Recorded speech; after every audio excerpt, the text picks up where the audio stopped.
मन आरोग्य केंद्र, जोशी हॉस्पिटल शिर्डी आणि अश्वमेध डायग्नोस्टिक प्रस्तुत विशेष कार्यक्रम झेप सुदृढ मनाकडे. जागतिक मानसिक आरोग्य सप्ताहांतर्गत 3 ऑक्टोबर ते 10 ऑक्टोबर 2016 दररोज. सहभाग सुप्रसिद्ध मनोविकार तज्ञ डॉक्टर ओमकार प्रबोध जोशी. नमस्कार. S9 न्यूज चॅनलतर्फे मी डॉक्टर श्रुती धनेश्वर तुमच्या सर्वांचं पुन्हा एकदा स्वागत करते.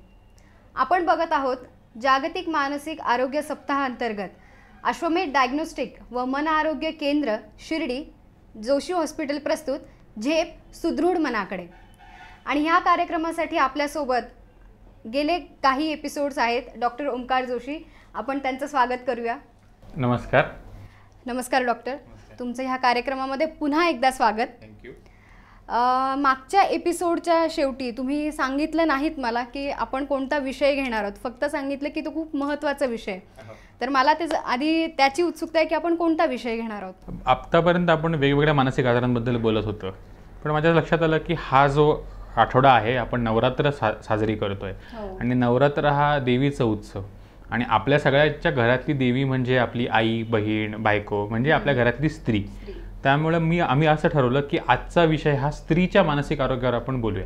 त्यामुळं आजचा विषय आहे स्त्रीचे मानसिक आरोग्य. म्हणजे आपल्या घरातली जी माता असते तिच्या मानसिक आरोग्याबद्दल आपण बोलणार. आपल्या घरातल्या प्रत्येक स्त्रीचं मानसिक आरोग्य कसं राखावं आणि तिला काय काय तिच्या अडचणी आहेत आणि तिला कुठले आजार होऊ शकतात या सगळ्यांवरच आपण आज गप्पा मारणार आहोत.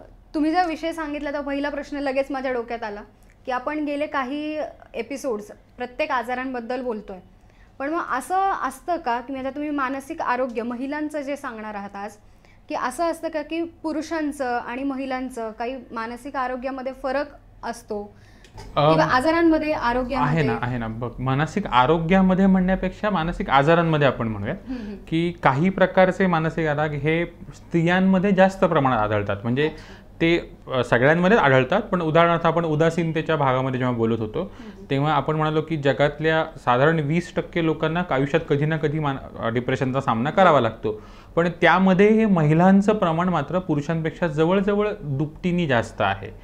त्याचबरोबर आपण जेव्हा चिंता किंवा अँझायटी डिसऑर्डर्सबद्दल बोललो, याही गोष्टींमध्ये महिलांमध्ये पुरुषांपेक्षा याचं प्रमाण जास्त आहे. आणि पण काही आजार हे पुरुषांचे म्हणून जास्त, म्हणजे आपण व्यसनाधीनतेबद्दल बोललो ते जास्त पुरुषांमध्ये आढळतात, पण डिप्रेशन किंवा अँझायटी सारखे आजार मात्र महिलांमध्ये जास्त प्रमाणात आढळतात. म्हणजे काही आजार असे आहेत की ते म्हणजे ते सगळ्यांमध्येच आढळतात, पण महिलांमध्ये त्याचं प्रमाण जास्त आहे. पण मग जे आजार महिलांमध्ये प्रामुख्याने आढळतात मग त्यांची कारणं काय? आता तुम्ही म्हणाले की चिंता महिलांमध्ये जास्त दिसते किंवा डिप्रेशन. अगदी. आपण बघ, चिंता म्हणजे ही सगळीच आजार आपण पहिल्यापासून बोलतोय की हे सगळे मेंदूतल्या रासायनिक बदलांशी निगडीत आहेत. हे जरी खरं असलं तरी मानसिक आजारांमध्ये आजूबाजूच्या परिस्थितीचा खूप सारा परिणाम होत असतो आणि त्यामुळे आपल्या देशामध्ये महिलांचं एकूण सामाजिक स्थान, त्यांची होणारी आर्थिक कुचंबणा, त्यांची होणारी सामाजिक कुचंबणा किंवा एकूणच ज्या आजूबाजूच्या घडणाऱ्या घडामोडी आहेत या सगळ्यांचाच परिणाम महिलांच्या मानसिक आरोग्यावर होत असतो. आणि त्यामुळेच जसं फक्त केमिकल इम्बॅलन्स नाही तर त्याबरोबर असणाऱ्या सामाजिक घटनांमुळे सुद्धा महिलांमध्ये डिप्रेशन किंवा अँझायटी सारखे आजार जास्त आहेत, कारण त्याचे वेगवेगळे त्या समाजातले घटक त्याला कारणीभूत आहेत.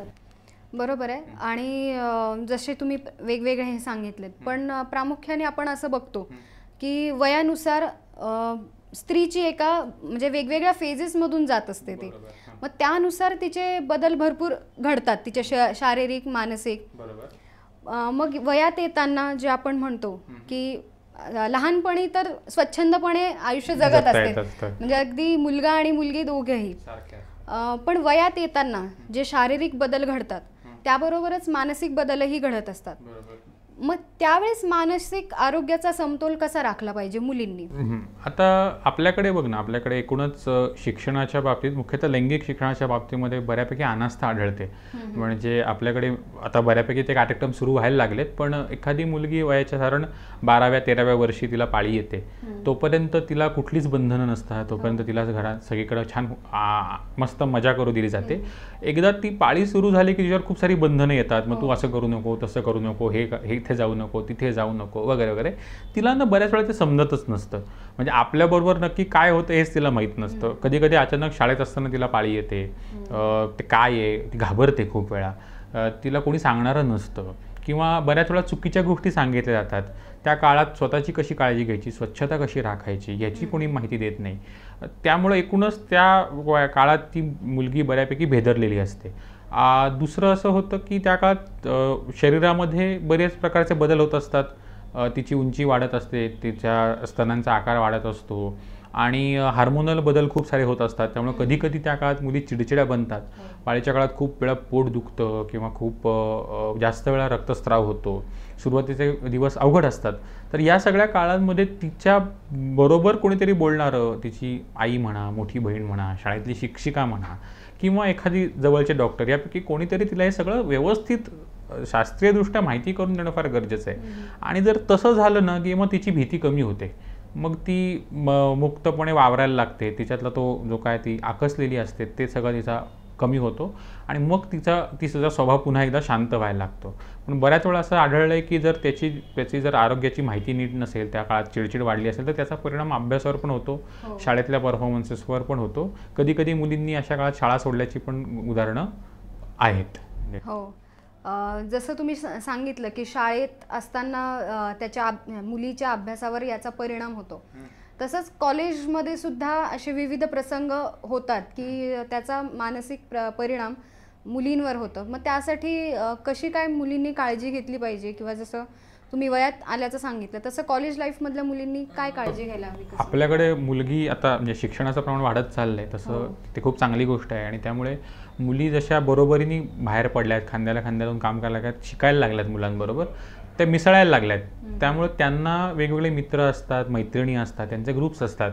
कधी कधी त्यामध्ये आकर्षण निर्माण होतं एखाद्या मित्राबद्दल, आणि मग त्यातून बऱ्याच वेळा ना बरेच संघर्षाचे प्रसंग उद्भवतात. म्हणजे कधी कधी घरून प्रॉब्लेम असतात, किंवा त्या दोघांमध्ये नात्यांमध्ये तणाव येतो. आणि मग अशा वेळेस किंवा असं होतं बऱ्याच वेळा की एकतर्फी प्रेम, ज्याला आपण म्हणतो की एखादा मुलगा खूप तुम्हाला त्रास देतोय, मागे लागतोय, आणि त्या मुलीला नाही म्हणता येत नसतं. तिला असं वाटत असेल की कोणी मदतीला उभं नाही राहणार आपल्या. तर ते मात्र फार महत्त्वाचं की अशी भीती वाटत असते. तर तिला ते ज्या क्षणाला तिला असं वाटत असेल की आपल्याला त्याला नकार द्यायचा, त्याने तो ठामपणे द्यावा, आणि कुठल्याही आपल्या कोणाचीही मदत घेऊन किंवा मानसमित्राची मदत घेऊन मला वाटतं ते करता यायला पाहिजे. हो, नक्कीच. डॉक्टर, आपण पुढच्या विषयांकडे जाणारच आहोत. तत्पूर्वी मंडळी, तुम्ही कुठेही जाऊ नका. काही क्षणातच आपण परत येतोय झेप सुदृढ मनाकडे या कार्यक्रमामध्ये. घेऊयात क्षणभर विश्रांती. जोशी हॉस्पिटल शिर्डी यांचे अश्वमेध डायग्नोस्टिक्स, डॉक्टर सौ Priya Omkar Joshi, MBBS MD pathology, सर्व सुविधांनी सुसज्ज. शिर्डीतील प्रथमच MD पॅथॉलॉजी लॅब. येथे सर्व प्रकारच्या रक्त लघवी तपासण्या करण्यात येतील. यामध्ये हिमॅटॉलॉजी म्हणजे रक्तातील हिमोग्लोबिन आणि पेशी, प्लेटलेट तपासणी, बायोकेमिस्ट्री, रक्तातील साखर, लिव्हर आणि किडनीच्या तपासण्या, तसेच लिपिड म्हणजेच चरबीची तपासणी, सायटॉलॉजी यामध्ये गाठीतील पाण्याची तपासणी, hormones, vitamin B12, vitamin D आदी, तसेच थायरॉइड तपासणी, हिस्टोपॅथॉलॉजी गाठीची तपासणी, तापाच्या तपासण्या, यामध्ये मलेरिया, टायफॉइड, डेंग्यू, गोचिडताप, TB आदी महत्त्वपूर्ण तपासण्यांसह गर्भवती महिलांच्याही संपूर्ण तपासण्या करण्यात येतील. विशेष म्हणजे सर्व तपासण्या माफक दरात. संपर्क Joshi hospital, Nagar Manmad road, Shirdi. Phone number 02423 255 266. घरपोच सेवा उपलब्ध. यासाठी मोबाईल क्रमांक 8275 44 77 44, 8275 50 80 40 आणि 800702 35 78. शिर्डीतील प्रथम MD पॅथॉलॉजी लॅब, अश्वमेध डायग्नोस्टिक्स. नमस्कार. झेप सुदृढ मनाकडे या कार्यक्रमामध्ये ब्रेकनंतर तुमचं सर्वांचं स्वागत. आपण आज बघतोय महिलांबद्दलचं, महिलांचं मानसिक आरोग्य. आपण लहानपणापासून सुरुवात केली होती. वयात येणाऱ्या मुली, त्यानंतर कॉलेजमध्ये जाणाऱ्या मुली यांच्या मानसिक आरोग्याबद्दल बघितलं आपण. त्यानंतर येणारी एका स्त्रीच्या आयुष्यामध्ये एक जो महत्त्वपूर्ण बदल घडतो ते म्हणजे आहे लग्न. मग लग्नाच्या वेळेसुद्धा मानसिक आरोग्य कसं सांभाळायचं हे आपण डॉक्टरांकडून जाणून घेणार आहोत. डॉक्टर, आपण कॉलेजमधल्या मुलींपर्यंत वगैरे बघितलं, आणि लग्न हा खूप महत्त्वाचा टप्पा आहे की यामध्ये ती खूप वेगवेगळ्या फेजेसमधून जात असते. म्हणजे माहेरही सांभाळायचा, सासऱ्यांबद्दलही मान ठेवायचा, कुणी दुखवलं नाही गेलं पाहिजे किंवा माहेर सोडण्याची तारेवरची दुःख, कसरत तिला करायला म्हणजे लागते. सगळेच भावना येत असतात. तर मग ह्या वेळेस मानसिक आरोग्य कसं राखलं पाहिजे? बघ ना, त्यात परत खूप बदल होतात. म्हणजे खरं तू म्हणलेस ते अगदी बरोबर आहे. एक घर सोडून दुसऱ्या घरात जायचं आहे. लग्नाच्या आधी आणि लग्नाच्या नंतर असे आपण दोन बद्दल बोलूयात. लग्नाच्या आधी मग ते अगदी अरेंज मॅरेज असेल किंवा लव्ह मॅरेज असेल तरी पण तिला बऱ्याचशा ॲडजस्टमेंट्स करायला लागतात. आपल्या स्वतःच्या अनेक कमिटमेंट्स तिला बदलून सोडून पुढे जावं लागतं. आणि लग्न झाल्यानंतर एका नवीन घरात नवीन वातावरण ॲडजस्ट करायचं असतं. तिथे लोकांचे स्वभाव असतात, ते जुळवून घ्यायचे असतात. तर हे सगळं करताना तिला खूप बऱ्याच वेळा कधी कधी त्रास होतो, कधी कधी तिच्या मनावर ताण येतो, ज्याला आम्ही ना ॲडजस्टमेंट डिसऑर्डर किंवा ॲडजस्टमेंट प्रॉब्लेम असं म्हणतो. म्हणजे कुठल्याही व्यक्तीला जर एखाद्या नवीन सिच्युएशनमध्ये ॲडजस्ट करताना जो काही वेळ लागतो आणि त्या काळात जो काही मानसिक तणाव येतो त्याचा हा परिणाम असतो. अशा काळात मग त्या स्त्रीला कधी कधी उदास वाटू शकतं, निराश वाटू शकतं, रडायला येऊ शकतं, चिडचिड होऊ शकते किंवा कामात नीट मन लागत नाही. स्वतःच्या घरात काम करायची एक पद्धत असते, नवीन घरात काम करायची दुसरी पद्धत असते. अगदी म्हणजे भाज्या करायची पण वेगवेगळी पद्धती असतात. तर मग ते करताना तिला त्या सगळ्यांमध्ये ॲडजस्ट व्हायला वेळ लागतो. म्हणजे कधी कधी तिला मानसिक आधाराची गरज लागते. कधी कधी डिप्रेशनचे सिम्पटम्स जाणवायला लागतात. अशा वेळेस औषधोपचार करून त्यातनं तिला बाहेर काढता येतं, समुपदेशन करता येतं. दुसरं असं की प्रेग्नन्सी म्हणजे लग्नानंतर सुद्धा ह्या तिचा स्वतःचा जॉब, स्वतःचं सगळं आयुष्य ते सगळं मार्गी लावायला पण तिला मदत लागते. तिने स्वतःला काहीतरी कमी न लेखता आपणही या घराचा एक भाग आहोत आणि आपल्यालाही काहीतरी चांगलं करायचं आहे. त्यामुळे आपलं मानसिक आरोग्य राखण्यासाठी तिलाही स्वतःला मदत करावी लागते आणि अशा वेळेस नवऱ्यांची जबाबदारी मात्र खूप वाढते. म्हणजे त्यांना मानसमित्र तेच बनावं मानसमित्र असतात. मग ते त्यांच्याशिवाय घरात दुसरं मानसमित्र नसतं खरं कोणी. हो. आणि लग्नानंतर जे आपण बघितलंय की लग्न वगैरे झालं, पण त्यानंतर असे आपण बरेच प्रसंग बघतो की काही घरांमध्ये डोमेस्टिक व्हायलन्स म्हणजे कौटुंबिक जे हिंसाचार असतात, म्हणजे सासूकडून असू देत किंवा खुद्द नवऱ्याकडून सुद्धा स्त्रीला या गोष्टींना सामोरं जावं लागतं. मग ह्या वेळेस ती खूप अप्स अँड डाऊन्समधून जात असते. मग ह्या वेळेस काय सांगाल तुम्ही, तिने कसं समतोल राखला पाहिजे? हे खूप फार अगदी महत्त्वाच्या प्रश्नाला खरं तो हात घातला. म्हणजे हा समाजातला खूप क्लिष्ट प्रश्न आहे. कौटुंबिक हिंसाचाराच्या खूप साऱ्या घटना येतात लग्नानंतर. काही वर्षातच, काही दिवसातच मारहाण झालेली आहे, वाईट बोललं गेलं आहे किंवा छळ झाला आहे हुंड्यासाठी म्हणा की इतर कोणत्या गोष्टींसाठी. असे प्रसंग खूप सारे येतात आणि मग त्या काळात तिच्या मनावर खूप परिणाम झालेला असतो. तिचं मानसिक आरोग्य बिघडलेलं असतं. तिला उदास, निराश वाटत असतं, रडायला येत असतं, चिडचिड होत असते, कधी कधी भीती वाटणे, संशय येणे असे अनेक प्रकार होत असतात. तर या सगळ्यांमधून तिला सावरायला मदत करावीच लागते. त्याच्यानंतर बऱ्याच वेळा बघ असंही होतं की नवरा कधी कधी व्यसनाधीन असतो, तो दारू पिऊन येतो, तो व्यसन करून येतो, तो मारहाण करत असतो, त्याला कधी कधी त्याचं काम ह्या सगळ्या प्रकारात सुटतं, तिला काम करावं लागतं, तिला तिच्या पायावर उभं राहून परत सगळ्या घराचा गाडा हाकायला लागतो. अशा वेळेससुद्धा मग तिला मानसिक आरोग्यासाठी मदत लागते सायकॅट्रिस्टकडनं किंवा काउन्सिलरकडनं. त्यावेळेस समुपदेशन करून घेणे, योग्य वेळेस औषधं घेणे, या सगळ्यातनं तिची मानसिक ताकद वाढवण्यासाठी आपल्याला खरं तर मदत करावी लागते. आणि ती जर तिने योग्य वेळेस घेतली तर असे अनेक संसार मोडण्यापासून सुद्धा आपल्याला वाचवता येतात. पण आणि यानंतर जो मला एक प्रश्न तुम्ही आत्ता बोललात त्याच्यावरून एक जाणवलं की ती घरातलं सगळं काही करत असते, पण मुलं झाल्यानंतर म्हणजे पुढचा जो टप्पा स्त्रीच्या आयुष्यात येतो ते म्हणजे मातृत्व, की मग प्रेग्नन्सीच्या दरम्यान किंवा प्रेग्नन्सीच्या नंतर मागच्या एका भागामध्ये आपण त्याबद्दल थोडक्यात सांगितलंच होतं, पण त्या दरम्यान जे मानसिक बदल होतात त्या बाबतीत जाणून घ्यायला आवडेल. बघ ना, सगळेच डॉक्टर किंवा सगळेच गायनेकॉलॉजिस्ट सांगत असतात की जेवढी माता आनंदी तेवढं बाळ सुदृढ होतं. म्हणजे ते सांगतातच. तर तसं डिलिव्हरीच्या काळात किंवा बाळंतपणाच्या काळात जेवढी आई आनंदी आहे, जेवढी ती सुखी आहे, तेवढं त्या बाळाचं आरोग्य पण चांगलं असतं आणि तिचं पण आरोग्य चांगलं राहतं. तर एकूणच काय होतं की बाळंतपणाच्या काळात तिच्या शरीरात होणारे सगळे रासायनिक बदल, हार्मोनल बदल, या सगळ्याचा तिच्या मनावर परिणाम होत असतो. तिच्या मुवमेंट्स रिस्ट्रिक्ट झालेल्या असतात. कधी कधी काही आयांना ब्लड प्रेशर वाढलं आहे म्हणा किंवा आणखी काही कारणांसाठी पूर्णपणे बेडरिडन राहावं लागतं. अशा वेळेस उदास वाटणं, निराश वाटणं, चिडचिड होणं असे प्रकार होतात. मग त्या काळात सुद्धा काही वेळा गरज पडल्यास कमी मात्रेमध्ये काही वेळा औषधं देऊन आपल्याला तिला उदासपणातनं बाहेर काढता येतं. काही वेळा हाय रिस्क प्रेग्नन्सीज असतात, त्यांचं समुपदेशन करावं लागतं. कधी कधी ज्याला आम्ही म्हणतो बॅड ऑब्स्टेटिक हिस्ट्री, म्हणजे कधी वेळा 1-2 वेळा ॲबॉर्शन झालेली असतात, प्रेशियस प्रेग्नन्सी असते, इन्फर्टिलिटीची ट्रीटमेंट घेतलेली असते. अशा वेळेस पुन्हा समुपदेशनाची गरज भासते आणि त्या 9 महिने आनंदात कसे जातील असा आपल्याला तो प्रयत्न करता येतो. म्हणजे प्रेग्नन्सीच्या दरम्यान सुद्धा असे आजार होऊ शकतात की समुपदेशनाची औषधोपचाराची गरज भासते? होतात ना. म्हणजे आपण मागे मला वाटतं एक उदाहरण मी सांगितलं होतं, आठवत नाही, की बाळ जन्माला आलंय, म्हणजे अगदी खूप वर्षापासून इच्छा होती, खूप वर्षाची ट्रीटमेंट चालू होती, मग बाळ जन्माला आलंय आणि मग त्यानंतर एकदम उदासपणाचा आजार सुरू झाला आणि इतका उदासपणा आला की आता मला ते बाळही नको आणि माझा जीवही नको आणि मी आता अगदी आत्महत्या करते, असे प्रयत्न करून माझ्यापर्यंत आलेले पेशंट आहेत आणि ज्यांना उपचारांनी ते परत एकदम व्यवस्थित झालेले आहेत. पण साधारण कोणते कोणते आजार होऊ शकतात प्रेग्नन्सीच्या नंतर किंवा प्रेग्नन्सीच्या वेळेस?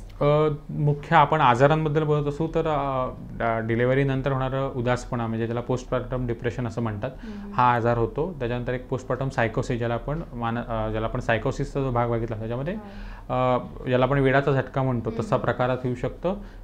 आणि कधी कधी त्याच्या मधला भाग ज्याला म्हणतो की तात्पुरत्या स्वरूपाचा उदासपणा सुद्धा डिलिव्हरी नंतर येऊ शकतो. पण मग ह्याची थोडक्यात कारणं म्हणजे कशी, का असं होतं की शारीरिक मानसिक? आपण मागे म्हणलो की जसं रासायनिक बदल झालेत तसे म्हणजे सगळीकडे तो भाग आपल्या लक्षात ठेवावाच लागेल की ह्या सगळ्याच्या मागे मेंदूतले रासायनिक बदल हा अंडरलाईन कॉज आहे. आणि मग परत सामाजिक गोष्टी, मग त्या काळात तिला कसं वागवलं जातं, ती कशी राहते वगैरे वगैरे. नक्कीच. म्हणजे प्रश्न तर भरपूर आहेत मंडळी, पण मला असं झालं की किती प्रश्न विचारून सरांकडून अजून किती आपण त्यांच्याकडून जी उत्तरं काढून तुमच्यापर्यंत पोहोचवायची आहेत. पण आता ब्रेकची वेळ झालेली आहे. तुम्ही कुठेही जाऊ नका. आपण बघत आहोत मन आरोग्य केंद्र शिर्डी व अश्वमेध डायग्नोस्टिक प्रस्तुत झेप सुदृढ मनाकडे. जोशी हॉस्पिटल शिर्डी यांचे अश्वमेध डायग्नोस्टिक्स, डॉक्टर सौ Priya Omkar Joshi, MBBS MD pathology, सर्व सुविधांनी सुसज्ज. शिर्डीतील प्रथमच MD पॅथॉलॉजी लॅब. येथे सर्व प्रकारच्या रक्त लघवी तपासण्या करण्यात येतील. यामध्ये हिमॅटॉलॉजी म्हणजे रक्तातील हिमोग्लोबिन आणि पेशी, प्लेटलेट तपासणी, बायोकेमिस्ट्री, रक्तातील साखर, लिव्हर आणि किडनीच्या तपासण्या, तसेच लिपिड म्हणजेच चरबीची तपासणी, सायटॉलॉजी यामध्ये गाठीतील पाण्याची तपासणी, hormones, vitamin B12, vitamin D आदी, तसेच थायरॉइड तपासणी, हिस्टोपॅथॉलॉजी गाठीची तपासणी, तापाच्या तपासण्या यामध्ये मलेरिया, टायफॉइड, डेंग्यू, गोचिड ताप, TB आदी महत्त्वपूर्ण तपासण्यांसह गर्भवती महिलांच्याही संपूर्ण तपासण्या करण्यात येतील. विशेष म्हणजे सर्व तपासण्या माफक दरात. संपर्क Joshi hospital, Nagar Manmad road, Shirdi. Phone number 02423 255 266. घरपोच सेवा उपलब्ध. यासाठी मोबाईल क्रमांक 8275 44 77 44, 8275 50 80 40 आणि 8007 02 35 78. शिर्डीतील प्रथम MD पॅथॉलॉजी लॅब, अश्वमेध डायग्नोस्टिक्स. नमस्कार. ब्रेक नंतर झेप सुदृढ मनाकडे या कार्यक्रमामध्ये तुमचं पुन्हा एकदा स्वागत. आज आपण बघतोय महिलांबद्दलचं मानसिक आरोग्य, याबद्दल कसा समतोल राखायचा, यासाठी आपल्याकडे मार्गदर्शनासाठी आपल्यासोबत आहेत डॉक्टर ओमकार जोशी. डॉक्टर, आपण महिलांच्या मानसिक आरोग्याबद्दल बोलतोय बराच वेळचं, पण एक आत्ता रिसेंटली कालच मी एक गोष्ट, घरी आमच्याकडे काकू आल्या होत्या शेजारच्या, तर बोलण्याच्या ओघात गप्पांमध्ये असा विषय निघाला की ज्या बायका आहेत, ज्या स्त्रिया आहेत, काहींच्या अंगात येतं, म्हणजे ते काय ढोल ताशे वाजले की ते घुमायला लागतात किंवा कधी कधी स्वतः बडवून घेतात स्वतःला, की स्वतःला हानी करून घेतात. मग हा सुद्धा महिलांच्या मानसिक आरोग्यामध्ये येईल की आजारांमध्ये येईल, कसं? अंगात येणं, काहीतरी कोणीतरी अंगात येणं, भूत येणं, देवी येणं किंवा काय आपण करणी होणं वगैरे वगैरे ज्याला आपण म्हणतो ना, हा सगळाच मानसिक आजाराचा भाग आहे. याला आमच्या भाषेमध्ये आम्ही डिसोसिएटिव्ह डिसऑर्डर किंवा कन्व्हर्जन डिसऑर्डर असं म्हणतो. या ह्याच्यामध्ये की ती स्त्री किंवा ती व्यक्ती काही काळापुरतं स्वतःचं भान विसरते आणि स्वतःला दुसऱ्या एका रूपामध्ये बघायला लागते आणि त्या रूपासारखं वागायला पण लागते. म्हणजे अगदी आपण पाहिलं असेल की जी स्त्री अगदी घरी शांत आहे, अजिबात कोणाशी बोलत नाही, अशी व्यक्ती त्या काळामध्ये मात्र खूप मोठ्या मोठ्याने बोलते, खूप तिच्या अंगात ताकद येते, खूप काय काय गोष्टी ती करतात. म्हणजे तू अगदी तो एक कुठला पिक्चर पाहिला असेल त्यामध्ये अगदी ती कॉट वगैरे उचलताना दाखवलं आहे भूल भुलैया या चित्रपटामध्ये. तर हा सगळाच एक डिसोसिएटिव्ह डिसऑर्डरचा भाग आहे. आणि या सगळ्यामध्ये त्या स्त्रीच्या मानसिक अवस्थेकडं फार बघावं लागतं, कारण तिच्या मनातल्या काही इच्छा, काही सुप्त इच्छा असतात, तिला काही प्रकारचे मानसिक त्रास असतात, तिला उदासपणा असतं, डिप्रेशन असतं, आणि या सगळ्याचा परिणाम म्हणून शेवटी तिचा तो मानसिक डिसोसिएटिव्ह एपिसोड किंवा त्या अंगात येण्यामध्ये झालेला असतो, ज्यातून तिच्या काही इच्छा तात्पुरत्या स्वरूपात पूर्ण होत असतात आणि मग ते पुन्हा पुन्हा अशा घटना घडायला लागतात. मग याला कोणी श्रद्धेच्या अंधश्रद्धेच्या मार्गाने नेतं, कोणी याला आणखी काही भुताटकीच्या मार्गाने नेतं, पण खरं तर हा एक आजार आहे आणि याला योग्य प्रकारे उपचार केले तर हे सगळे घटना बंद होऊ शकतात. हे फार महत्त्वाचं. फक्त त्याला नाटक समजून पण कधी कधी वागवलं जातं की मग असं डॉक्टरने सांगितलं की हा आजार आहे म्हणजे ही नाटक करते, तर हे नाटक नाही आहे, पण याला तिच्या मनातले ते सगळे जे काय द्वंद्व आहेत, तिला जे काय त्रास होत आहेत ते तिच्याशी बोलून किंवा त्या व्यक्तीशी बोलून मग त्याचा पूर्ण उलगडा करावा आणि तिच्यावर व्यवस्थित उपचार केले तर मी माझ्या स्वतःच्या अनुभवात असे 15-16 पेशंट्स आहेत की ज्यांचं अंगात येणं आता बंद झालं आहे. क्या बात आहे. म्हणजे ह्याच्यावर ट्रीटमेंट आहे? त्याच्यावर खूप चांगली ट्रीटमेंट आहे, फक्त त्याच्यावर विश्वास असला पाहिजे आणि तो जर व्यवस्थित जर केलं तर नक्कीच सगळं बंद होतं. म्हणजे आता तुम्ही म्हणालात की त्या अवस्थेमध्ये त्यांना भान राहत नाही, बरोबर, पण मग त्या अवस्थेमध्ये ते जे काही स्वतःला हानी करून घेतात किंवा ज्या काही क्रिया करत असत तर ते त्यांच्या लक्षात असतं की विसरायला होतं? नाही, त्या भागामध्ये ना त्या व्यक्तीला सगळंच आठवत असतं असं नाहीये. कधी कधी ते म्हणतात की आम्हाला काहीच आठवत नाही, कसं होतं आम्हाला माहीत नाही. त्या काळात तू काही ठिकाणी अगदी त्या खांबांवर लोक चढताना पाहिलेत आपण, किंवा स्वतःला मारून घेताना पाहिले आहेत, बरेच प्रकार करताना पाहतो. तर या काळात त्यांना त्याचं भान नसतं, त्यांना त्याची इजा पण फार तेवढी होताना दिसत नाही, कारण मेंदूचा तो जो काय मला लागतंय हे सांगणारा बहुतेक भागच तात्पुरता बंद असतो असं म्हणूयात. आणि मग त्यामुळे ते काय करतात त्याचं भान नसतं. नंतर काही लोकांना येतं भान त्याचं, पण ते पण त्यांना भान आणून द्यावं लागतं की आपण जे करतोय त्याचा स्वतःला पण वाईट परिणाम होतोय, आपल्या आजूबाजूच्यांवर वाईट परिणाम होतोय, आपल्या मुलांवर त्या सगळ्याचा वाईट परिणाम होतोय, हे त्यांना सांगावं लागतं. नक्कीच. म्हणजे आपण खरं तर वयानुसार एक एक टप्पे घेत होतो, पण आता सहज मला ब्रेकमध्ये आठवलं की असे सुद्धा मानसिक आजार असू शकतात. यानंतर आपण जे बघणार आहोत की 40-50 नंतर महिलांमध्ये रजोनिवृत्तीचा काळ येतो. त्यामध्ये असं होतं की मुलं आता मोठी झालेली आहेत की जे ते आपापलं शिक्षण घेत आहेत किंवा बाहेर नोकरीला आहेत, तर मग ह्या काळामध्ये सुद्धा स्त्रियांचे म्हणजे ते खूप टफ फेज आपण म्हणू शकतो की या काळामध्ये सुद्धा मानसिक आरोग्य राखलं गेलं पाहिजे. मग त्या कसं राखता येईल? खूप सारे पेशंट्स येतात ज्यांना साधारण 40 नंतर 85 नंतर डिप्रेशनचा त्रास जाणवायला लागलेला असतो, ज्याला आपण मेनोपॉझल पिरियड असं म्हणतो, की त्या काळामध्ये अचानक छातीत धडधड होणं, घबराट होणं, कानशिलं तापणं, खूप थंडी वाजल्यासारखं होणं, खूप अस्वस्थ वाटणं, अचानक रडावंसं वाटणं, चिडचिड होणं, असे किंवा यासारखे अनेक लक्षणं त्यांच्यात दिसत असतात. पाळी बंद होत आलेली असते, त्यामुळे शरीरातले काही रसायनांचं हार्मोन्सचं प्रमाण आता कमी होत चाललेलं असतं. त्याचबरोबरीने आयुष्यातला एक टप्पा आलेला असतो की ज्या काळात आता मुलांच्या जबाबदाऱ्या संपल्या आहेत, मुलं मोठी झाली आहेत, शिक्षणाला करायची बाहेरगावी गेली आहेत, मुलींची लग्न करायचीच झाली आहेत. आता तरुणपणात नवरा आणि बायकोचा संवाद करायचीच असतो. आता नवराही आपापल्या बिझनेसमध्ये बिझी झालेला असतो, कामात बिझी असतो. बायकोलाही आता घरात काही फारशा जबाबदाऱ्या उरलेल्या नसतात आणि त्यातून एक मोठं असं एक रिकामे पण येतं. आणि मग या रिकामेपणाचं काय करायचं असा प्रश्न असतो. इस्पेशली ज्या हाऊसवाईफ आहेत, घराचं जे काम बघणाऱ्या महिला आहेत, अशांच्या बाबतीत ते होतंच, किंवा नोकरी करणाऱ्या बायकांच्या बाबतीत सुद्धा होतं. रिटायरमेंटची वेळ आलेली आहे आणि मग आता काय करायचं. तर मग अशा काळात त्यांना जर डिप्रेशनचे त्रास खरंच जाणवत असतील तर त्याची औषधं देऊन ते सगळं नीट करायला लागतं. आणि मग त्यांना एखाद्या छंदात गुंतवणं, त्यांना एखाद्या ग्रुपमध्ये अडकवणं, त्यांना त्यांच्या आवडीच्या गोष्टी करायला शिकवणं. म्हणजे महिला मंडळ कन्सेप्ट जी अगदी म्हणजे अगदी महिला मंडळ कन्सेप्ट पण आपण म्हणू शकतो. बऱ्याच वेळा त्यांच्या आयुष्यात अनेक गोष्टी राहून गेलेल्या असतात. म्हणजे मला वाचायला आवडत होतं पण आता मुलांच्या गडबडीत वाचायलाच मिळालं नाही, किंवा मला बॅडमिंटन खेळायला आवडत होतं पण कधी खेळायलाच मिळालं नाही. मग ह्या सगळ्या गोष्टींचं पुन्हा एकदा रिव्हिजिट करायला, पुन्हा एकदा सुरू करता येतात आणि त्यातून मग त्यांना त्यांच्या आयुष्याला पुन्हा एकदा एक अर्थ प्राप्त करून द्यायचं पण काम करायला लागतं. आणि त्याच दृष्टीने समुपदेशन, त्या दृष्टीने औषधोपचार करून मग तो जो काय रजोनिवृत्तीचा काळ आहे तो प्रत्येक महिलेच्या आयुष्यात येणारच आहे, पण तो जास्त प्रकारे सहज कसा करता येईल त्यासाठी आपल्याला काम करावं लागतं.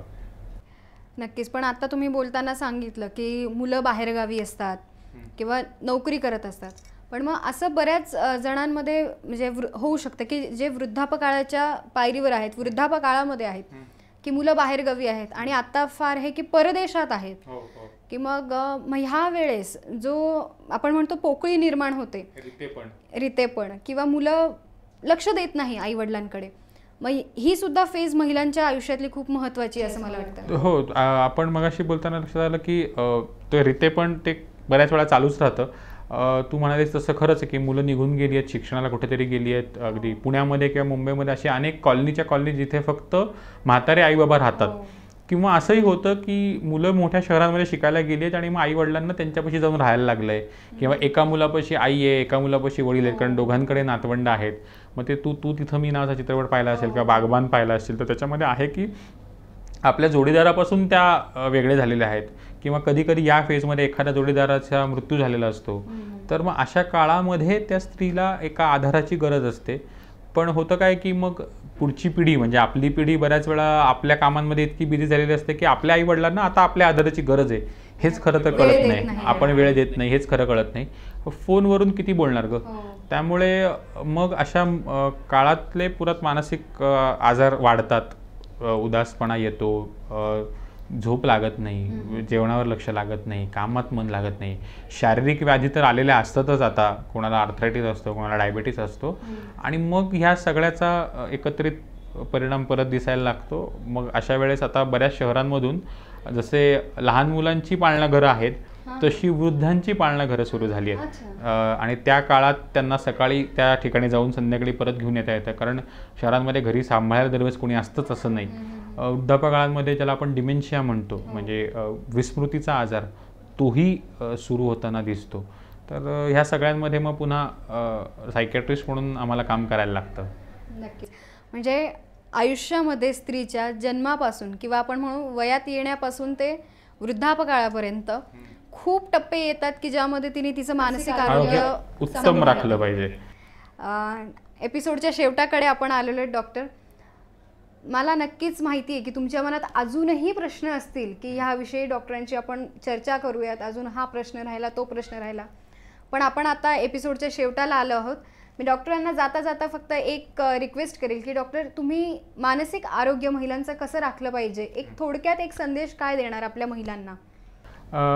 आपला परत जाता जाता की या सगळ्याच महिलांना नवरात्रीच्या आणि दसऱ्याच्या शुभेच्छा. आणि प्रत्येक महिलेनी हे लक्षात घेतलं पाहिजे की तिचं मानसिक आरोग्य, तिचं आरोग्य चांगलं राहील तरच सगळ्या घराचं आरोग्य चांगलं राहील.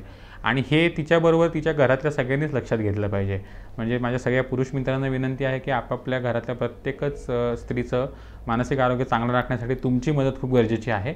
आणि जेव्हा जेव्हा असं वाटेल की मला त्रास होतोय, मला उदास निराश वाटतंय, तेव्हा स्वतःला कमी समजू नका. बायकांमध्ये हे खूप असतं की आधी मुलाला बरं होऊ देत, आधी नवऱ्याचं बरं होऊ देत, आधी आईचं बाबांचं बरं होऊ देत आणि मग माझं दाखवा. तसं न करता स्वतःलाही एक कधीतरी प्राधान्य द्या आणि स्वतःचं आरोग्य नीट राखा, तर तुम्हालाही सगळ्या घराला आनंदी ठेवता येईल.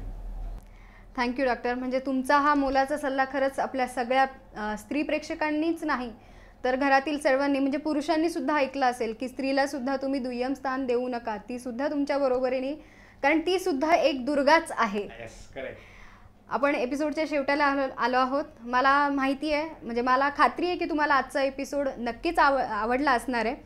आपण उद्या परत डॉक्टरांशी वेगळ्या विषयावर चर्चा करणार आहोत आणि उद्याचा आपला विषय असणार आहे लहान मुलं व वृद्धावस्थेतील ह्या दोन्ही वयामधील मानसिक आरोग्य. जसं आज आपण महिलांचं बघितलं तसं आपण उद्या लहान मूल व वृद्धापकाळातील मानसिक आरोग्य याविषयी बोलणार आहोत. डॉक्टर, धन्यवाद. तुमचं वेळोवेळी आपल्याला प्रत्येक एपिसोडमध्ये मार्गदर्शन लाभतं. आपण उद्याच्या भागात नक्की भेटणार आहोत. मन आरोग्य केंद्र शिर्डी, जोशी हॉस्पिटल व अश्वमेध डायग्नोस्टिक प्रस्तुत झेप सुदृढ मनाकडे. तोपर्यंत नमस्कार.